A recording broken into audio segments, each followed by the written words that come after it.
But there's religious leaders that are dead and corrupting people, traveling over land and sea to win a single convert. When they're done, they're twice the son of hell as they are.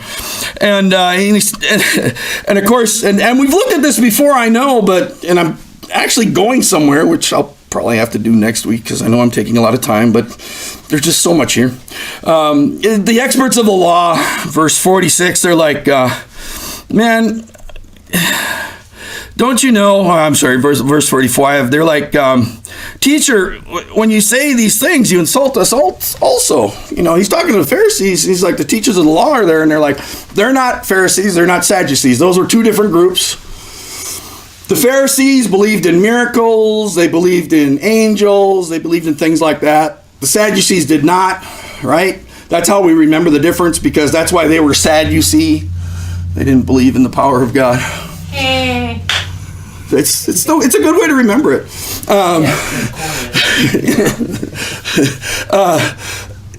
Maybe today you could picture it as, you know, the Pharisees were the Pentecostal ones and the Sadducees were anti-Pentecostal or something like that. You know, they believed in gifts and signs and wonders and Anyway, but then there's the teachers of the law. They're separate, right? Because they're not involved in either of these groups. They're not Republican or Democrat. They're independent. All they are is they're about the Word of God. They're teachers of the law. It's about the Word. Stay in the Word. Now, Jesus, when you're talking about to the Pharisees, you got to understand you're kind of stepping on our toes too now. Might want to temper that. Might want to remind them we're not part of their group and we're a lot better than them because we're teachers of the law. You know, Jesus, let's, clarify how good we got it, right?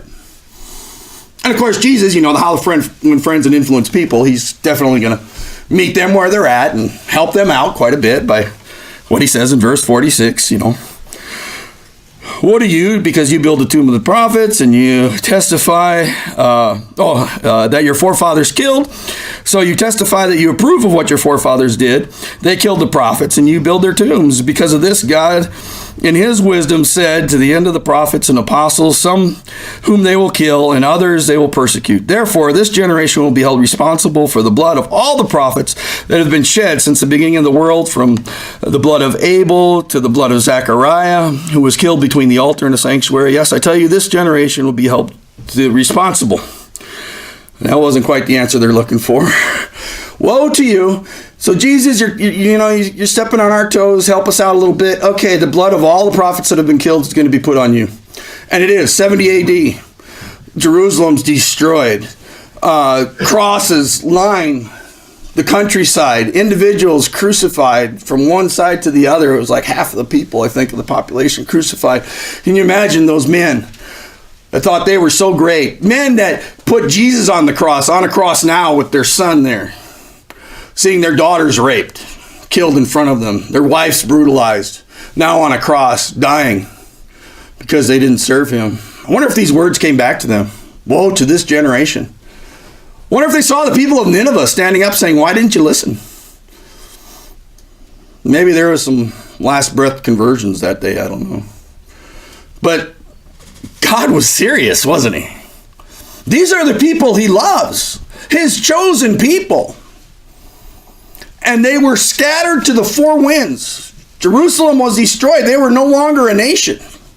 Right? And it comes to a culmination in a time period we understand, because it comes to the place where a madman by the name of Adolf Hitler comes and tries to wipe them out, kills millions of them, ovens burning, smoke ascending into heaven day and night of their bodies being burned, tries to destroy them. And what's the result?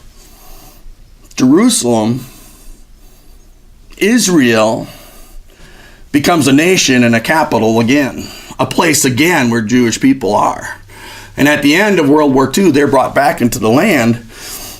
Tried to wipe them out. You hear of different wars, 7-Day Wars, all these different things, and they tried to wipe them out. There was an attack immediately after they became a nation where they were outmanned, outgunned, out everything, and the miracles that happened, that God saved them and brought them back, because they're still his people.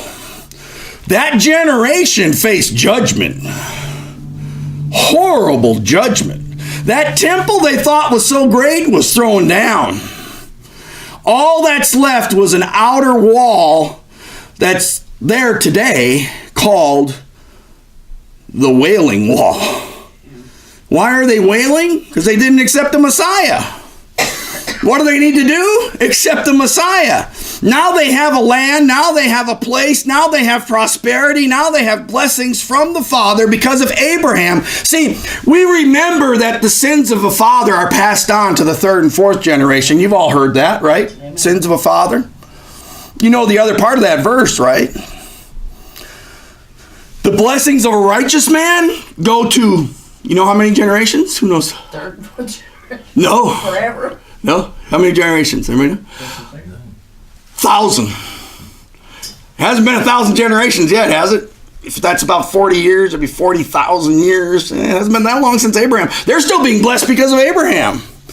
Even though that judgment came, even though the loss came, even though they were scattered, even though they had to face what happened because of this generation, and it passed down, and it led to the dark ages, led to their scattering, led to that separation, even led to individuals, and they're still today, right? Who's the most hated group in the world but Israel?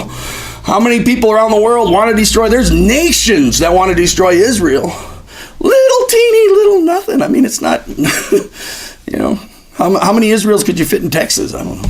It's not very big. But God's blessing them. And everybody wants it. Yeah, they all want it. Why? Because it's God's special place. And it's where he's going to return.